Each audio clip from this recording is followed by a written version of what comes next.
319-0319.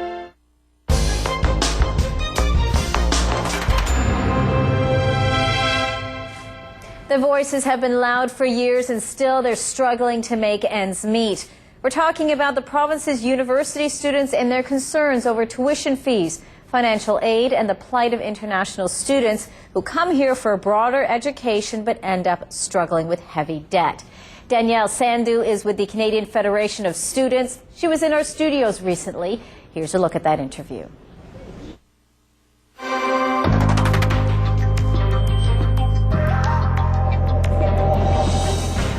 So, financial aid, high tuition fees, it's difficult being a student these days, especially for students that end up staying in school for longer periods of time. So you're a student yourself.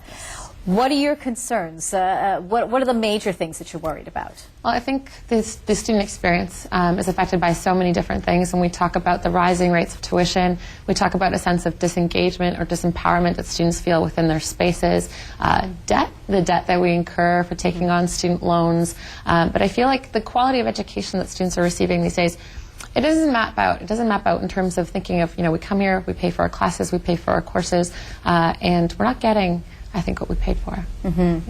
Immigrant students as well, we know that, if we look at the face of universities these days, the demographic has changed. We have a number of students that are either coming on student visas or their families have moved here and this is now their new home to build a new life. But if now they're coming into a school where they're hoping to get that education so that they can then move on to a higher career and earn a good income, but they're riddled with debt because, whether it's they can't afford it themselves or their families can't afford it. So the immigrant experience as well, what kind of stories are you hearing from them? Because I'm sure it must be extremely frustrating. Absolutely. I think that financial burden is exacerbated when it comes to immigrant students. We're talking about racialized students who, on average, earn less than their non-racialized counterparts. We're talking about international students, which they pay differential fees, which are up to 5 times as much as domestic students. And that not only does it reflect a sort of difficult financial situation for those students, but it also creates tensions and discontent with those students within their experiences in the classroom or on campus. How do two students feel when you're sitting beside someone who's in the same classroom as yourself with the same professor and you're paying 5 times as much for your tuition? I think that really kind of begs the question of what kind of education are we getting, how does funding work, and it also talks about the unique reality of an international student who's coming to integrate into a new community, a new culture, who's trying to make that social adjustment, and on top of that, they're dealing with that financial burden, which is exacerbated because of their differential fees. Especially when you have universities wanting to attract more international students to increase the number of university students within that university, work with tuition fees, etc. Why hasn't anything changed? Why are we still at this stage right now when we've been hearing the student voice for a number of years, but we haven't heard any calm in that voice? So I think that there's a serious lack of commitment. So when we look at this sort of situation, for example, of international students and looking at their differential fees, and the recruitment that happens simultaneously, I know I'm at University of Toronto, and I know that our president regularly goes out abroad to recruit new students. We have international recruiters. And there's this sort of gap between, recruiting students and then supporting them once they get here. And I think it's important to address that particular issue, and that when we look at the tuition fees that the international students pay, for example, that's used to subsidize the cost of domestic students' education as well. And that speaks to the chronic underfunding of education in this province and in this country overall. Speaking of the province, we have an election in the fall.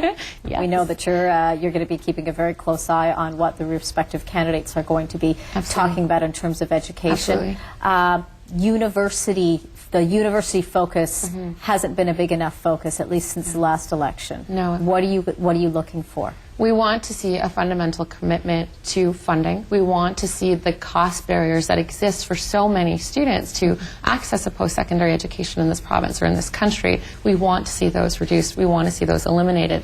And we know that the utmost barrier is cost. So the government can do a lot by investing into education. We have amongst the lowest per-student funding in all of North America in this province. We have, on average, the highest tuition fees in the country here in Ontario. We want to see something change on that front. We need to see a commitment from both the provincial and the federal government in terms of education and ensuring that students have access.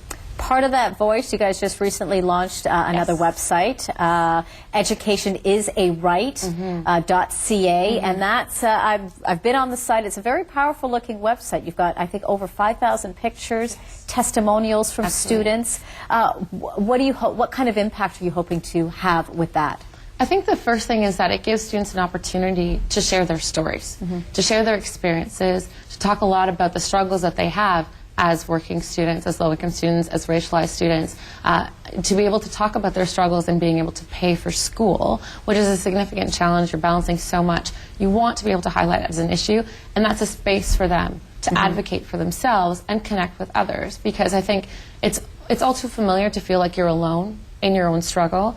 And if you're able to connect with others who are going through a similar thing, you can put your minds together, you can work on these things together. And I think that's where our lobbying power comes from, is our numbers as students across the province or across the country working together. That's the way that we're going to push to make sure that education and the quality of our education is at the forefront of the next election. And this whole sense of social media now, because you guys can go on Facebook, you can go on all the websites, Twitter. Do you think that's going to have a bigger impact this time around now? I think so. I think that politicians are definitely following what's happening on these various forms of social media. I think it's a place where students or young people feel comfortable engaging, and it's something that we need to build into sort of more popular or greater mobilizations as well, and pulling people, because I think showing that we care in greater numbers is what's going to get us the results. So it's using the various media or tools that we have at our disposal to make sure that we're pushing through with our issues. Okay, well, Danielle, I appreciate you coming in.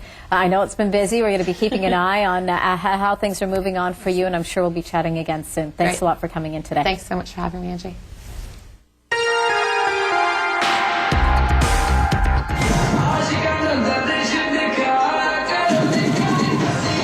Coming up in entertainment.